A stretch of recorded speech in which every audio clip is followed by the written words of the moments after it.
आमचं संध्याकाळी फिरायला जायचं टायमिंग ठरलेलंच आहे. आमचं म्हणजे कोणाचं, आम्हाला सूर्यदेवाचे दर्शनसुद्धा होतात आणि येणाऱ्या म्हशी गाईचे दर्शनसुद्धा होतात. तर हे जे 2 म्हशी गाईचे कडप आहेत हे रोज आम्हाला भेटतात आणि जरा ओळखीचे सुद्धा झाले आहेत. ते गाई म्हशी चारणारे काका वगैरे. काही दिवस चारायला घेऊन जाणार, नंतर गवत सुकतो तेव्हा काही घेऊन जात नाही, मग घरीच बांधलेले असतात. तोपर्यंत सगळ्यांना गाई म्हशी बघायला मिळतात.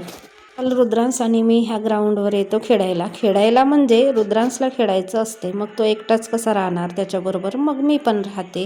आणि खेळून आल्यानंतर फ्रेश वगैरे झाला रुद्रांश आणि लागला अभ्यासाला. अभ्यास करता करता मग त्याला काही वाटाण्याचे दाणे थोडं थोडं खात असतो, एकादमात तर काही खात नाही. रुद्रांशचे पप्पासुद्धा आले, चहा ठेवला, चहा शिजेपर्यंत दिवाबत्ती करून घेतला. आणि आज जेवणामध्ये होतं पुलावामध्ये काय सोयाबीनच्या वड्या, फ्लावर, बटाटा टाकला होता. हे म्हणत होती की पनीर आणलं असतं तर बरं झालं असतं, कारण नियोजनच नव्हता, पण खायची इच्छा झाली तर म्हटलं बनवूया. आणि हे आमचे घरचे तांदूळ आहेत, तर एकदम मस्त मोकळा आणि सडसडीत पुलाव झाला होता.